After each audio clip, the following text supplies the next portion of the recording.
Hello there, welcome along. This is Business Connections Live. It is program number 51. And great to have your company as always. If you're looking for advice for maybe your business, if you're trying to grow a business, maybe you're about to start a business, then you're in the right place for that. But also we're giving you even more support tonight because we're bringing you the people that bring you the books that tell you how to do things. My guest tonight is Annie Knight. She's the Executive Commissioning Editor for Wiley Publishing. And tonight we're going to be looking at For Dummies, how to publish your business book, and a whole load more, in fact, on top of that. Annie, it's lovely to have you with us. Thank you. It's really nice to be here. The For Dummies books really have become a bit of a legend, haven't they? They are just everywhere. And your job is to actually commission. Just tell us a little bit about the background to the For Dummies series. Okay, well, I joined the company a few months ago and started working on the business and management sector of the For Dummies series. And they've been going for a long time now. We publish on 1,600 different topics, and we sell our books in over 100 different countries, so incredibly widespread, very global topics, and internationally recognised brand, translated into over 30 different languages. So they're really, really popular worldwide, and I think they're instantly recognisable. Well, they're instantly recognisable by their cover. They're also very diverse in what they do cover. Okay, we're talking predominantly about business this evening, and maybe we all feel that we have a book inside of us, and maybe you'll be able to tell us some of the foibles, and maybe actually brush aside some of the aspirations that maybe some of our budding aspiring authors may have. But the actual diversity of the books is quite phenomenal. You've got books on practically everything out there, haven't you? You said 1,600 different titles. We have indeed, and it's actually very difficult to, when you're sort of thinking of what we need to commission books on, it's actually quite, because you really have to keep up with the trends, especially in the business world, because we have got books on so many different subjects. I can imagine it would be very difficult if you were a new author looking to write a book. I can imagine that you just wouldn't realise that we'd already got a book on it, and we'd already got several books covering lots of different areas of the subject that they want to write this book on, and yet there's nothing.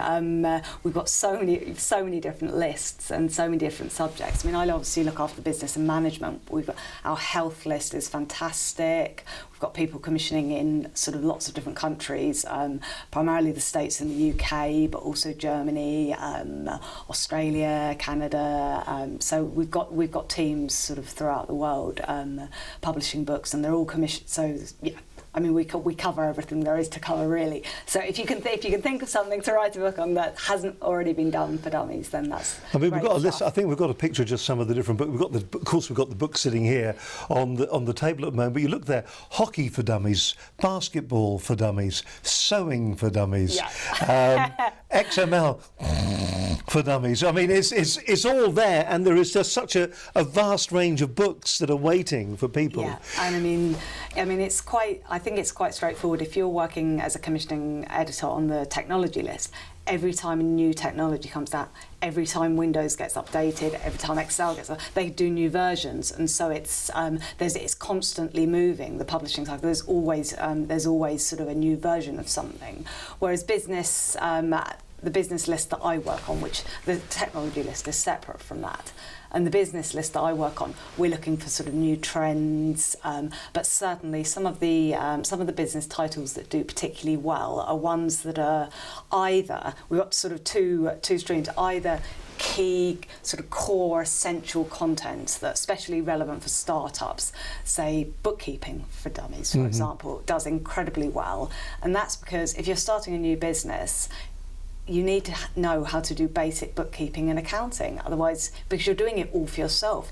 And marketing for dummies, selling for dummies, these books do really well. Project management for dummies, because they're core skills that you need if you're starting up, either as an entrepreneur or an owner of an SME, and you need to know how to do those things. So those type of books, if you could think of a subject that's a core skill for any small business owner, then you're onto a winner, really.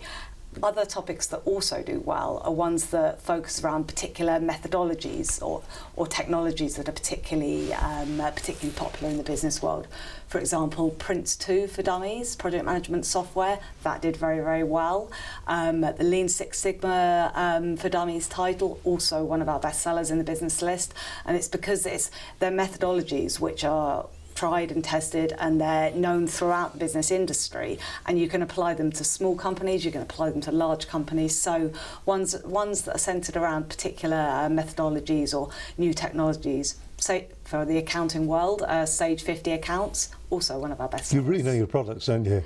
I know the business ones. I'm getting to know some of the others. There are so many. It's quite difficult, but certainly the business ones. What do you think it is then? I mean, I've got Stephen Thomas's business networking for dummies here. Once again, a Wiley brand, that's what it says, and it goes through all the normal things that you'd expect to go through. The thing that always strikes you about one of the For Dummies books, and it doesn't matter which one you pick up, they all look the same. Yes. And they're nearly written in the same voice, aren't they? Is that a conscious decision that you, as an executive commissioning editor, Wiley take for that matter, when it comes to commissioning these books? It's the For Dummies team that take that decision, and there's got to be a distinct voice. And all of our authors are experts in their subject, but they all have to follow the same guidelines in terms of getting that. As I say, it's tried and tested method, and so they have to follow certain guidelines. For example, I was going to say, can you encapsulate it? I mean, what are the guidelines that you're working to? Well, it starts right at the beginning. The table of contents has to be set out they're all set out exactly the same way, and the book's divided into parts. It's usually about 5 or 6 parts. You all start off with a getting started part. That's part 1, and that's an introduction to what the book's going to cover. And then you have a part 2, which could be a planning chapter. It's still sort of introductory level, but it's getting a bit more into the topic. Part 3 is the nitty-gritty of it, and it's the how-to information. How do you do this marketing? How do you do this? And that's what sort of the middle of the book covers. Then you might look at, in part 4, you might look at potential problems that you could face and how you overcome those problems. Part 5 might be measuring the success, or sort of a concluding chapter, sort of drawing conclusions one way or another. And it's quite often about sort of measuring how successful you've been, if it's a sort of technique that you're applying in your business, how you can measure that success. But it is the nitty-gritty that's incredible about them. For instance, the way that you will actually have, for instance, you've got sections like this, for instance, in Stefan's book, Using the Platform, Engaging the Audience. You've nearly got summaries of the chapters, then the bottom of the pages, I'll just turn that page over. You've got these little icons that are sitting next door, and they're actually highlighting and pointing out, they're signposting to the reader that this is either an important piece of information, here's something you need to remember, here's a shortcut, something like that. Now, you don't just sit down by accident and write that. That's got to be, that is a very deliberate action. Yeah. Those icons are absolutely, I mean, all our authors are told that they must use at least 4 of the For Dummies icons in their book, in each chapter of their book, and they must use the icons in the book. And the core icons, which they're all sort of required to use as many as they can of, is the tip icon, highlighting a key tip. The remember icon, which highlights a really important piece of information that they can't forget. There's the technical stuff icon, which is bits that maybe they could skim over. It goes quite deep, quite technical information. There's a warning icon, which highlights pitfalls or problems that might occur. So all these, they're the sort of core icons. But then they can, in conjunction with their project editor, they can possibly think up 1 or 2 new icons if they're specific to their subject. Generally speaking, though, they must always use some of the core icons. And that, of course, that keeps it in-house style. Yes. And we kind of mentioned about the layout of the book. I suppose the question that we haven't really, is there a voice to the book? Some people refer to it as a style of writing, a tone of voice, really. Yes. Is there a tone of voice? And do some of your authors find that maybe restrictive or a little bit difficult to get into their heads? Or is it a case of once you've written the first paragraph or the first chapter, you get it and then you move on? I think it's when because the way it works in the For Dummies team, and it's not the same in other imprints and it's not the same at other publishers, but for this brand, the authors, new authors and existing authors, all have to write a sample chapter and a sample table of contents before we offer them a contract. And that sample chapter and table of contents has to be approved by the content management team. And they sound like a nasty bunch. Well, they're lovely, but it may go back to the author a couple of times, 3 times for revisions. So it's quite a lot of work at the outset, but it makes the process a lot quicker later down the line for the authors and for us. All right, well, what we'll do, we'll come back and we'll talk about the process, perhaps, if I am a budding technical author. Also, things like maybe co-written books or books, I mean, we're aware that some of the books sometimes are angle-sized as well, and what that actually means and how you go about doing that. But probably the pitfalls that you get when authors turn up and they go, boy, have we got a great idea. We want to do a book on haberdashery for dummies, which is... So we'll be talking a little bit more about that. Actually, we are going to be looking at the seriousness of if you do feel that you've got something to share. One of the issues, of course, that you're going to have with 1,600 different publications or 1,600 different titles out there for dummies in the catalogue already, the chances are that there is actually going to be a book there already. And Annie was saying to me just before we started the programme, that sometimes is letting authors down slowly and gently, just in case they get upset because the book already exists. But then you've also got the whole area of keeping them up to date, as you were saying, revised copies, sending them across maybe to America, where they've also got a large population of the For Dummies books, where a lot of them also come out of as well. We'll talk about that whole gambit. Now, you've probably met somebody who's written or been at one of these networking events where somebody has written a For Dummies book. We'll find out how they got to that point and what they needed to do in just a few moments' time. Now, last week's guest was Paul Glynn of Sadler Training West. It was West M25. Got to add that bit in, it differentiates him.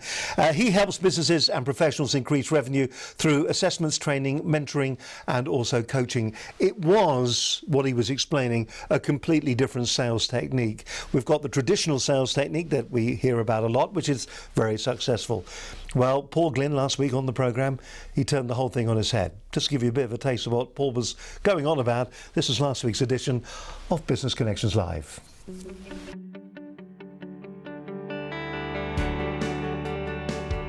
Our guest tonight is Paul Glynn of Sadler Training West M25. Basically stop selling and look for people's, what we would call pain. That's to say, what people are really concerned about on a personal level. If we stop looking at interest and stop looking at features and benefits and actually look about what they are really interested in, that's to say, their problems, we start there and finish there. Yes, features and benefits are going to be important, but only much later in the process. So we don't start there, we actually start with what people are really concerned about. And when I occasionally go out with salespeople, because I'm asked to do that sometimes, and actually sit through, I don't say a word, I just sit there and just observe. It is absolutely extraordinary how even good salespeople really have just one train crash after another. It's just extraordinary. This is typically how we think we should be selling, right? We've got some sort of rapport between us, we do that wonderful needs analysis, right? I then do some sort of presentation, tell you about the features and benefits, right? Okay, and then I ask you some clunky clothes, if I could do those for 50 quid, would you take it, or something like that? You know, some sort of half Nelson or whatever it is clothes, and you say, oh, don't know, might be, let me think about it. There is this idea that pain is a business problem, right? But I'm not talking about a business problem. I'm actually talking about how someone actually feels about it. Now we've got a real situation, we've got a real live example. They're absolutely reliving this very annoying situation. And at the moment, we're still at a business level. It's a business level problem. But then we go one stage further and say, how does that make you feel, the fact you're losing thousands of pounds over this? What's uncomfortable, the reason why this looks uncomfortable, by the way, is because we're trying to suggest that people should sell in a different way. That's the uncomfortable bit. For the buyer, it's not uncomfortable at all. What this actually, I know we're being very analytical right now, but what it actually comes across as is a business conversation. That's all. Would it surprise you if I told you I've only done 3 proposals in 5 years? For example, recently I had a meeting with an old contact of mine, and I said at the beginning of the meeting, if it's a yes, then I need to have a meeting with your CEO. Are you going to be happy with that? And she went, yeah, okay. And that's what I've got next week. So that was the yes. Okay, so that's the upfront contract. We then work out what the pain is at a personal level, not a business problem. Why on earth should we bother to fix this? If it's not big enough an issue, then let's not do it. If it's something that's burning and has got to absolutely happen, then we can help. And it usually tends to be 3 lots of pain, in actual fact, in order to be able to be sure we can actually get the commitment we want. Sandler, David H. Sandler, was an American who was actually figuring out that it was very, very hard to sell. He wasn't particularly successful at the selling stuff. And he said, well, wouldn't it be nice if the client, the prospective client, did most of the work, you know, rather than so I didn't have to work so hard, you know? And he looked into what was then quite a new human psychology theory called transaction analysis. So he worked with the transaction analysis people and figured out that there was actually a way of being able to make that into a sales process. And in fact, working with our natural suspicion, if you like, and putting that with NLP, neuro-linguistic programming, we always go back to that, I know, and putting those things together, he actually worked out for himself a process that he could follow that seemed to work. So my name is Paul Glynn from Sandler, West End 25. I empower business people through assessments, training, coaching and mentoring to get more business using the counterintuitive Sandler communication process. So the main points I want to leave you with is you are told again and again to go out and tell people what you do. They don't care. Nobody cares. They are only worried about their own problems. So start and finish with those. All buyers lie all the time. They don't mean to, but they just do. Nobody likes being sold to, so stop selling and let your prospects close themselves. But to do all that with confidence, you're going to need a bulletproof system.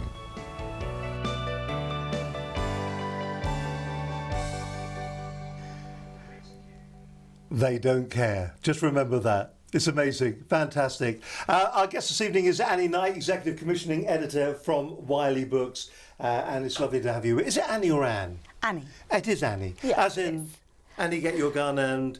Yes, although it's actually Annika. But oh, really? I'm not too keen on Annika, so I went with Annie. Yeah. You went with Annie, Yeah. OK.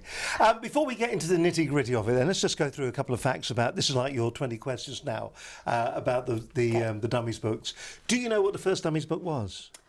Yes, it was DOS for Dummies. It was one that was it came out of the States, I think. All right, DOS for Dummies. Yeah, do you know what that is?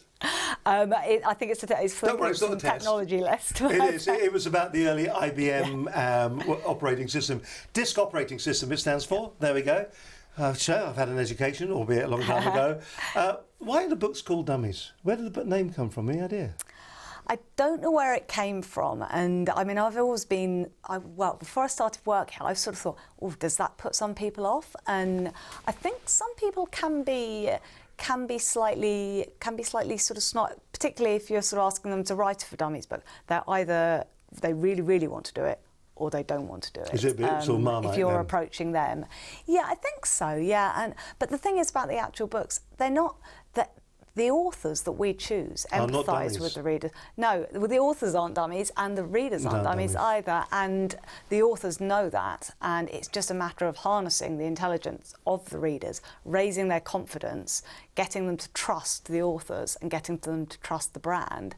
And then they will learn from the books. And over the years, I think the Dummy series has developed so that now our audience, which is a very large audience of readers, I think they do believe that they will learn how to do something from those books when they buy them. Do you do a lot of research of the demographics to see who is reading it and what the actual feedback is? We do research, obviously, yes. I mean, we do research into sort of the more popular areas and the more sort of the areas where people are really actively buying in the Dummies, and business and management is one of those areas where nice for me, which is very popular with our audience. Technology as well, because technologies. I mean, it's the areas that have potentially really complex subjects. That's where the And also it that's changes perfect very for quickly, dummies doesn't it? territory. Yeah, it does. And I mean, for the technology list, that's always constantly changing. So people are always sort of panicking that they don't know the latest info. We break that down. We make it accessible to them. And I mean, some of the topics on the business list. I mean, the Lean Six Sigma methodology. That's not easy to understand if you don't already understand. If you're not an expert in the area, it's not easy to understand. But our authors break it down and make it easy for small business owners, entrepreneurs to use within their businesses. And you can use it in any size of business. You can use all of our techniques. They're sort of applicable to all sort of audiences really, but particularly good for the startup and small business owners. Now, I would imagine of the books that we've got here on the table, we've got, let's see here, Business Skills for Dummies, Business Plans for Dummies, Lean Six. Was Lean that Six Sigma yeah. For Dummies? This is difficult reading upside down. Starting a Business for Dummies. What's this one down That's here? Crowdsourcing for Dummies. Crowdsourcing. What a great book. I mean, really in the news at the moment for dummies. Yeah. Leadership for Dummies. There's a few people I know that could do with a copy of that. And honestly, and what we've got Mindfulness at Work for Mindfulness at Work for Dummies. I would imagine one of those books there has definitely got to be, maybe even the Business Networking for Dummies by our good friend Stefan. That looked interesting. Yeah. One of those has got to be the top-selling book from Dummies. It's just got to be a business book. So tell me, what is the top-selling book from Dummies? Well, for the business list, we've got Lean Six Sigma for Dummies, which does incredibly well. Bookkeeping for Dummies does incredibly well. Project Management for Dummies. I set a gag up there and you just went right through it. Because you told me before what the top-selling book was. Oh, yeah, sorry. I think Ukulele for Dummies is, in terms of I was thinking about the business list, but in terms of the overall list, I mean, yeah. That's just amazing. It just shows how diverse the Wiley Publishing is actually, the service that they're providing and the books that they're providing. We've got all of these, and you were going through there, and love you to pieces for doing it. You took it completely on the chin. You were deadly serious, and there you are. You were talking about, you're talking about Sigma for Dummies and so on, and the business plans, and you were actually looking at that part of the business, which just goes to show the power, I think, of the For Dummies books. Yeah. Of those ones, though, you were saying, which one is the top seller in the business section? Business Plans for Dummies does incredibly well. It's not.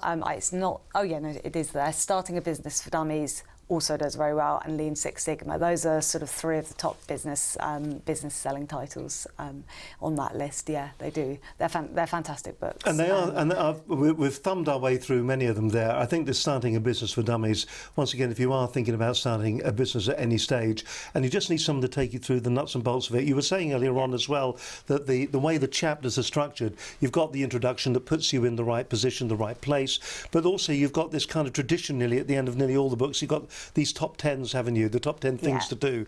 And what kind of feedback do you get then from the readers?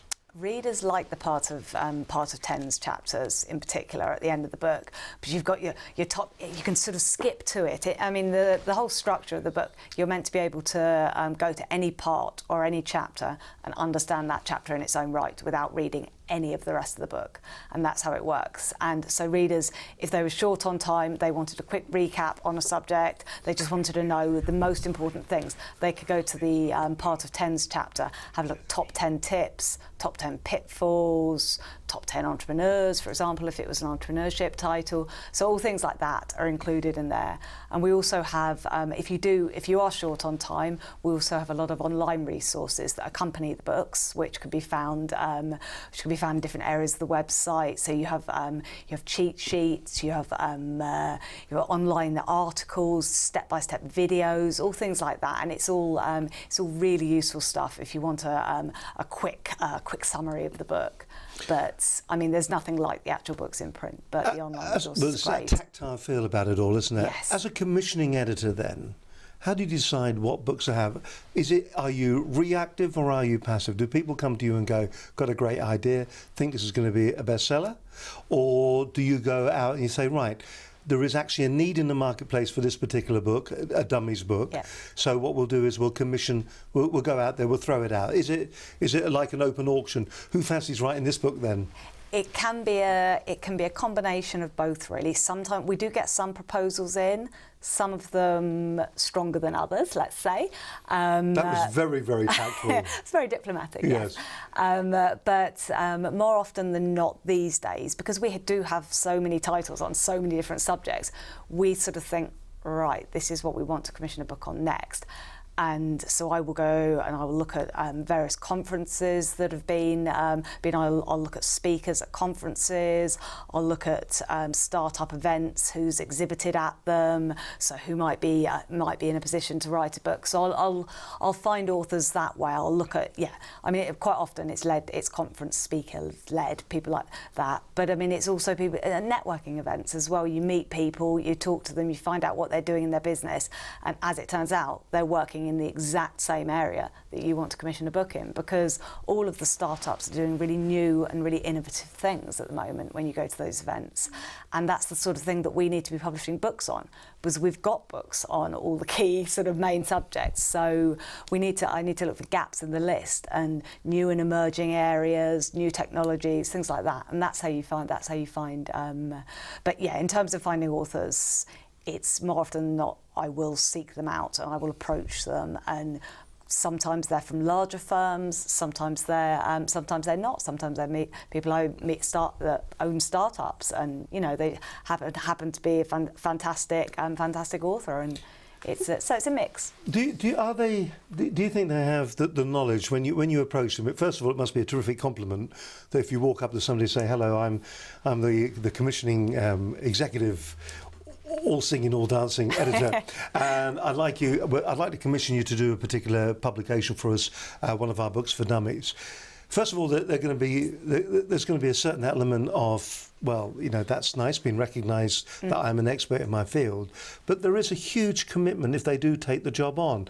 Do you sometimes get them, saying, "Thank you very much, really can't wait," and once they actually see the amount of work that is needed to be done, that they then come back to you and go, "Actually, that is just too much"? Because each of these books, on average, each one of those books there that we've got, what's the thickest one is the business skills for dummies, but the rest of them.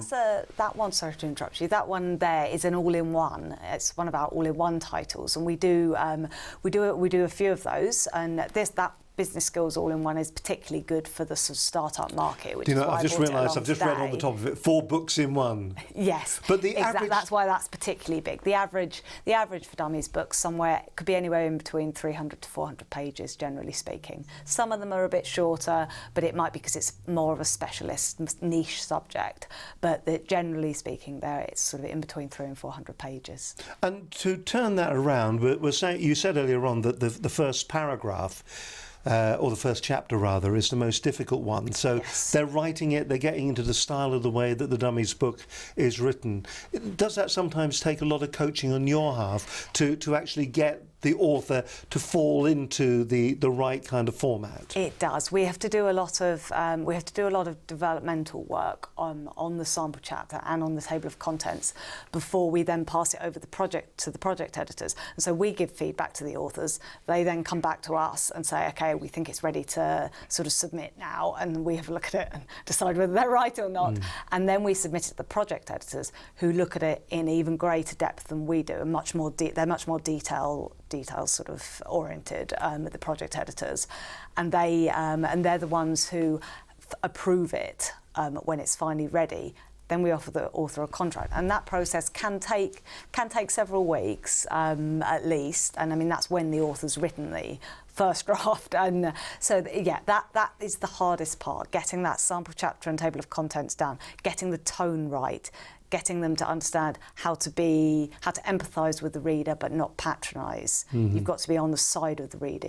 You've got to. That's how you can really sort of teach them about a subject. Is that first chapter your opportunity as well to establish their expertise? Because there are a lot of people out there that can do the talk, but Yeah. can't do the walk. I think since I've particularly since I've been at Wiley, actually, I've realised that there are quite a lot of ideas people out there. They've I got thought you were going to say there's fantastic- quite a lot of charlatans out there. No, no, but they're great in terms of they've got fantastic ideas. They're really engaging. You think, yes, they're going to be great authors, but then they can't get it down on paper. They can't sort of write in that style, and if they can't do that, then it's just not going. It's a shame, and there may be other things, other imprints they could write for with it, but they need to be able to stick within that format, because that format works for our audience. It's what our audience wants. If they're going to buy a For Dummies title, they want it to be like that. It's what you see is what you get, and it's a straightforward format. They know what to expect from it, the audience, and the reader has to be able to conform to that in order to... Well, it's interesting you say that, because I know that you're familiar with Brad Burton, Yes. who happens to be on the programme next Wednesday night live. In fact, if you've got any questions for him, you can actually drop us an email. We'll also have a forum that will be set up as well for the evening, so if you want to send a message over to him while he's actually here. Of course, Brad's running his the Business Networking Show. There is the Business Networking Show event, which is taking place on the 19th, in fact, and we're going to be up there broadcasting for the entire day. We're looking forward to that. Now, Brad, there is Business Networking Show, bring plenty of business cards, wear a smile. It's going to be an amazing event. It really is actually going to be an amazing event. As I said, we're going to be broadcasting for the entire day, live from the show from, I think, around about 9 o'clock in the morning, but Brad is going to be live on the programme next week at 6 o'clock, next Wednesday. Make a date. If you're not familiar with Brad Burton, he is the #1 motivational speaker. Now, he is very different, and I'm sure you'd agree. He's not your run-of-the-mill tie, suit, briefcase kind of guy, No. or even take the jacket off and roll the sleeves up kind of guy. Brad will come in his trademark T-shirt, Yeah. and he will sit down and he will just tell you how it is, and that's what Brad Burton is all about. And I think that's why probably some people say he's a bit Marmite too. We love him here, but other people find it uncomfortable because they don't like that kind of business. If he came to you with the book, and I know he has in the past, the For Dummies series isn't up his street at all, is it? Not really, because you do have to write in a certain style, and I think Brad has his own very unique style, and it's great, and it works very, very, very well for Capstone, who I know publish his titles, but I don't think that the For Dummies series would be quite right for him, just because he likes to tell it his way, and you have to stick to the guidelines in For Dummies titles, and you need And he to be would he? He might step outside the boundaries a little bit. No, I think he's great, don't get me wrong. But yeah, I think perhaps he's better suited to the Capstone. But it's horses for courses, and these are engaging and very educational, and his are engaging and very educational, but in a completely different voice. Yes, different way. Very much in a different voice. What kind of feedback do you get back from your readership that's out there? First of all, do they test you? Do they come back and are they saying, "Oh, I found a mistake. That's not right"? And they probably say it in that kind of tone as well, because they always do. Yeah. Does that happen? Well, over the years in publishing, I've realised that there are some people that just have a little bit too much time on their hands, and yeah, so you get the odd. I mean, I haven't noticed it. I've come across it rarely in sort of the few months I've been at Wiley. You might get a customer query sort of saying, "Oh, is this bit right here?" So you go back to the author, and then she'll say, "Yes, it is right." And then you go back to the customer and you explain why. The authors are always very, very helpful in that regard, because they don't want their audience to be confused. So if the customer happens to think there's a mistake, then you sort of explain it to them, explain why it isn't a mistake, and so we want to make sure they understand. Even after, it's got to be the full. They're buying the book, so you're asking them to invest in that. They've got to be absolutely sure that they trust it and they trust the information that's in it. And pretty much, on the whole, all of the information in those books is spot on. Where is your safety net then? Where's your protection? For instance, if you're writing quite a technical book, like Lean Six Sigma, the other, I think many of these here, the kind of people skills ones, they're probably you know, that's a bit of psychology and maybe a view to a certain extent. But if you're looking at something that is talking about, shall we say, After Effects, which is an Adobe programming package for doing compositing, if you've got After Effects for Dummies, where's your safety net to make certain that everything that you've written or has been written by your expert is right? Well, in fact, with nearly all of our new titles, not so much with new editions, because the authors, you know, they're very experienced in what they're doing by the time they're doing the 4th edition, for example. But with nearly all of our new titles, especially the really complex ones, we do get technical reviews done. So we'll have another expert just read through it and check the technical accuracy. I mean, it's the authors themselves are subject experts, and you wouldn't expect them to make mistakes, and they very, very rarely do. But it never hurts to have a second pair of eyes over it, so we always make sure that that happens as well. I'll tell you what I'd like to do, and I don't know whether this is going to be okay. I'd like to actually go through the process of, if I've got the book inside of me, so video production, how to be a great on-screen talent for dummies. How to be a dummy on screen.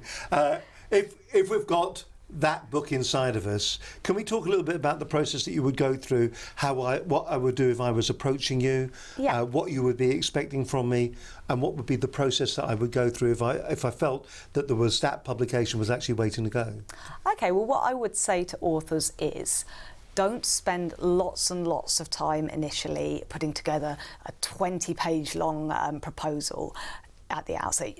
Just to start off with, you would drop one of the editors an email. So if it was me, if you wanted to write For Dummies business book, you'd drop me an email at aknight@wiley.com, and all I would want to start off with from a potential author would be a paragraph-long synopsis of what the book was about, a few bullet points about what the chapters might contain, what topics you're going to be talking about, a biography about your own background, what you've done, where you work, any possible, if you've got a digital platform, if you've got followers on Twitter, tell us about that. If you do speaking engagements or coaching or training, anything like that, just give us all that kind of information about yourself so we can sort of see how you might be whether you'd be a good fit for the For Dummies series. Is that typical then, right across the publishing platform, that you are looking for those kind of credentials for your authors? I mean, for instance, you could have someone who is very well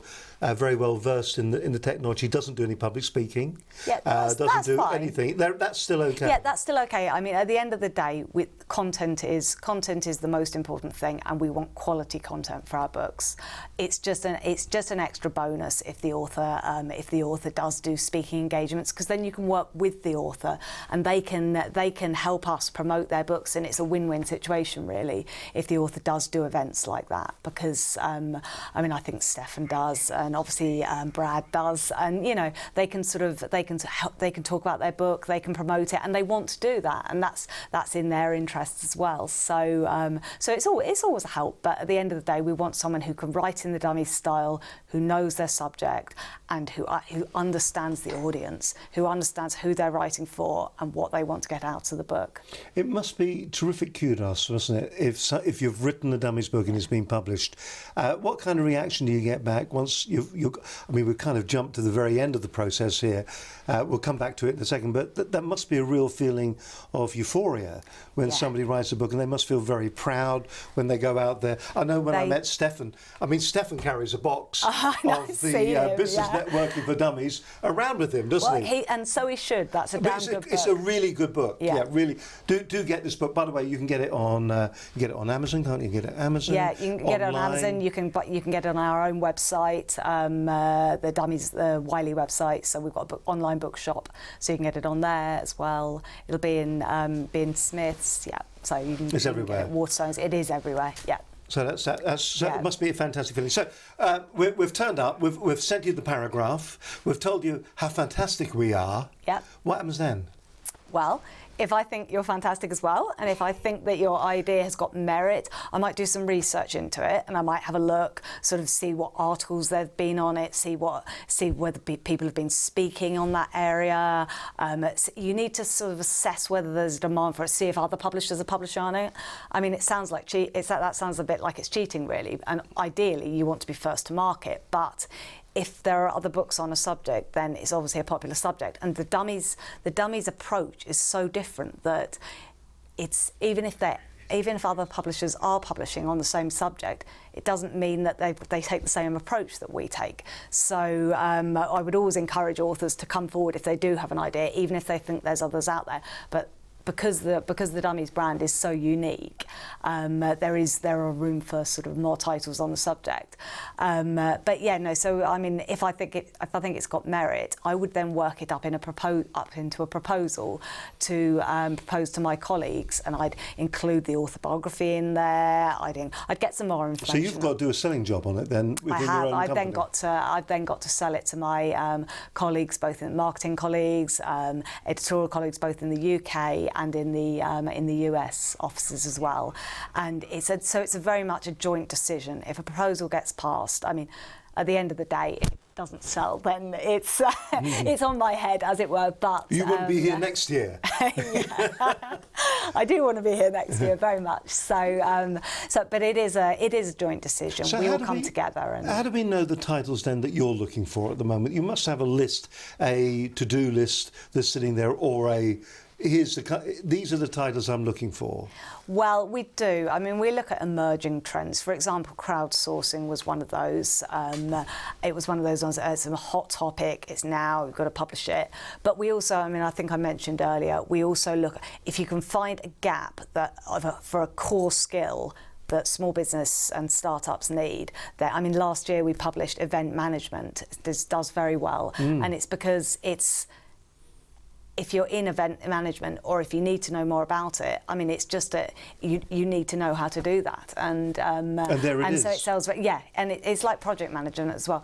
Those kind of core skills, bookkeeping for dummies, they're core skills for small businesses, well, and for larger businesses as well. But I mean, given our our main target market is startups, SMEs, and the general consumer as well, who wants to sort of overcome obstacles. Say they're not confident in giving presentations. Well, we've just published a book on innovative presentation skills for dummies, and so we look out for all the areas where you think, okay, there might be people within businesses who are sort of not feeling confident in these certain areas, and so that's how you sort of look to find gaps in your list, and you look through what we currently publish and think, right, what haven't we got? And that is difficult, but that means you just have to keep up with the trends. But it must be very difficult. For instance, particularly in the technology arena and the business arena, things are moving forward very, very quickly. Yeah.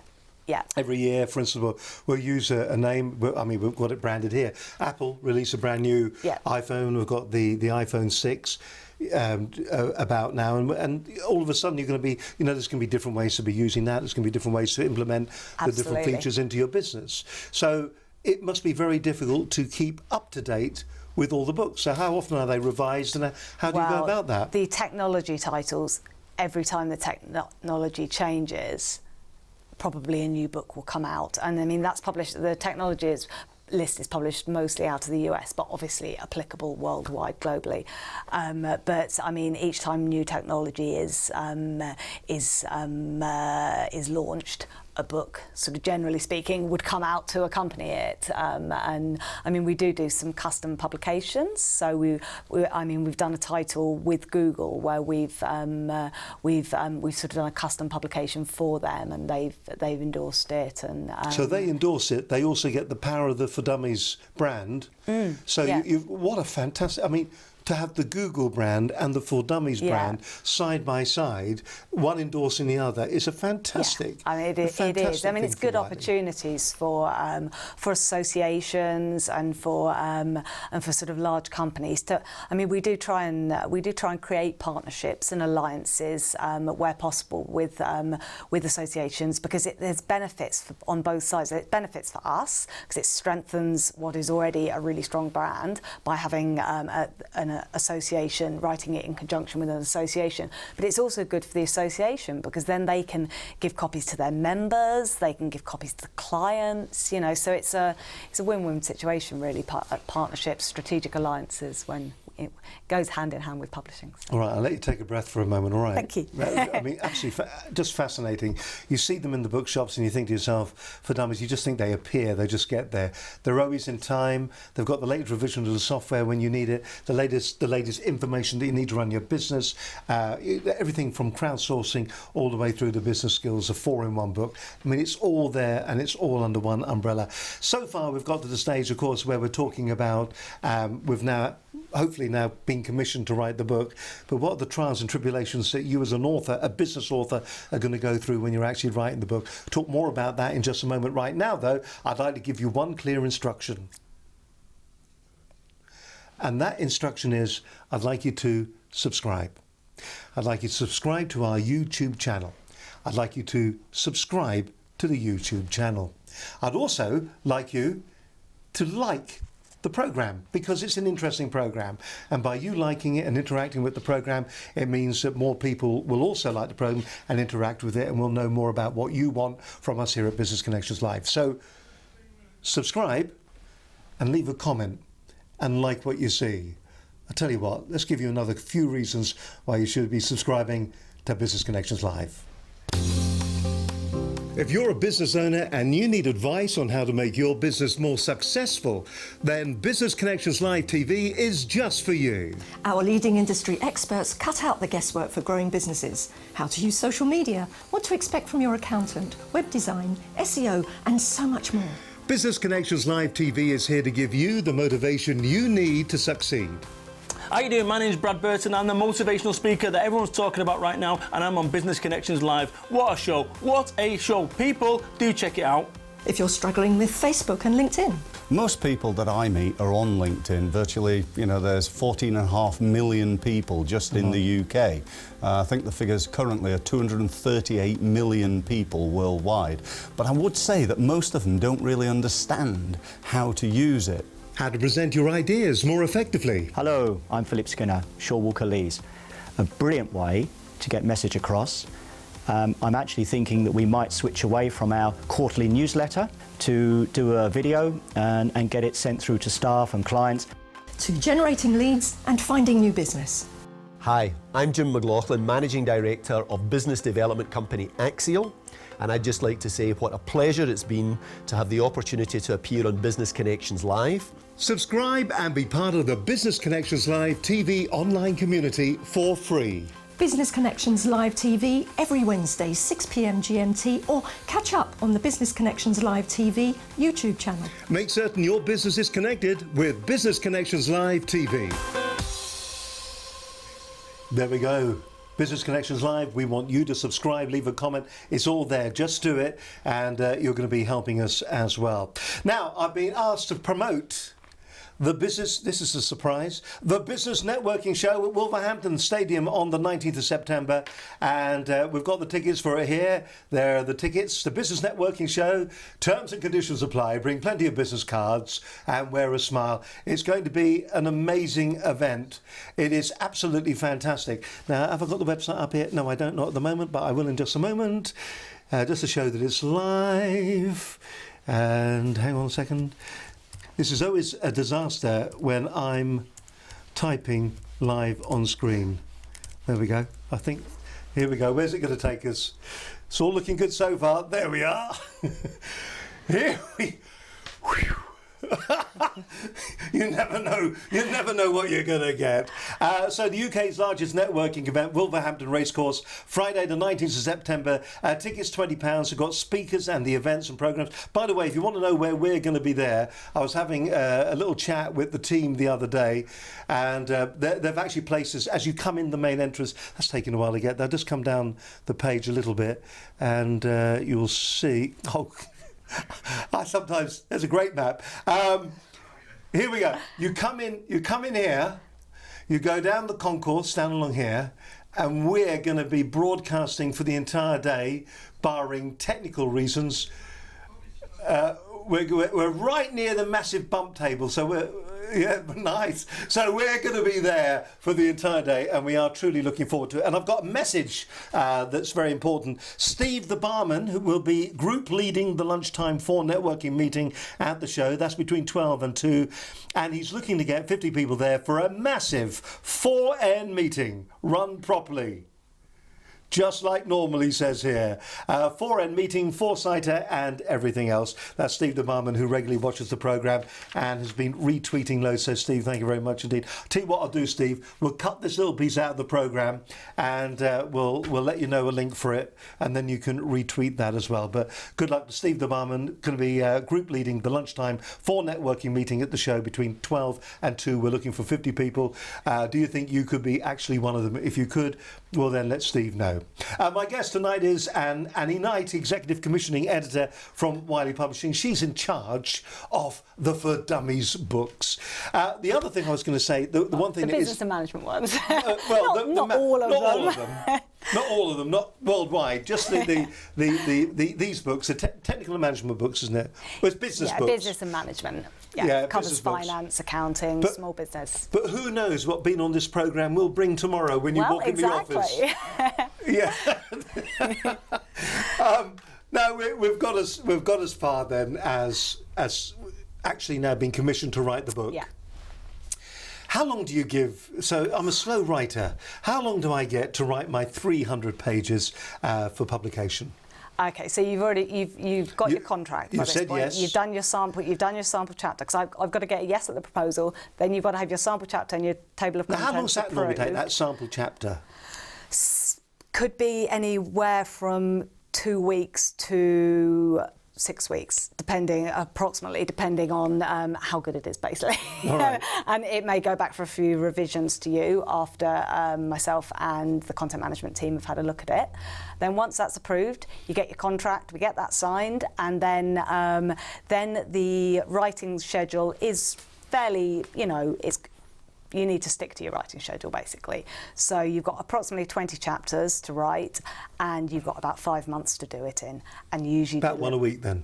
Yeah, one a week, or you can do it in chunks of 25%, and you'll have a deadline for each 25%. But if you wanted to do one a week, then the material's coming in, so that works for us as well. We just need to get it all in by that final deadline, and not all coming in at the final deadline. It needs to come in across So a I period take of time. it's been corrected and copy checked all the way through the process, is it? Or is that done by a copy reader at the end? That usually it can be done during the process, but if an author is running late, it might then definitely be done during the writing process, and then some of it's done afterwards. There's a sort of 5-month writing schedule, and then a 5-month copy editing, proofreading, printing and publishing schedule. So, and that which also includes an author review. So once the chapters have been copy edited and been reviewed by our team, then they go back to the author, and the author sort of just checks the edits and the comments that have been made, makes any amendments that have been suggested, if he agrees with them, or he or she, agrees with them, and then they go back to our team, and it all gets printed. Do you ever see the style change? Do you ever feel like that bit's been written by somebody, and even though it's been submitted by somebody, that bit just feels a bit different? Sometimes, I mean, that can happen occasionally if there's sort of multi-authors. You might get that, different authors writing different chapters, and you can know, but that's usually picked up, well, pretty much always picked up by content management, the project editors. We should really call them content management police, shouldn't we? Oh, no, no, absolutely not. It's obviously been said before then, isn't it? but no, they are, and it's absolutely their jobs to do that. They have to keep the style consistent throughout the book. So if there are discrepancies between sort of different author styles, then that needs to be ironed out, and it's got to be one distinct voice. So we've submitted it now. It's there, and it's got past content management. Yeah. Not the police. And you're now actually into a position where the book can actually be published. From the time that it's all finished to the time of publishing, how long does that take?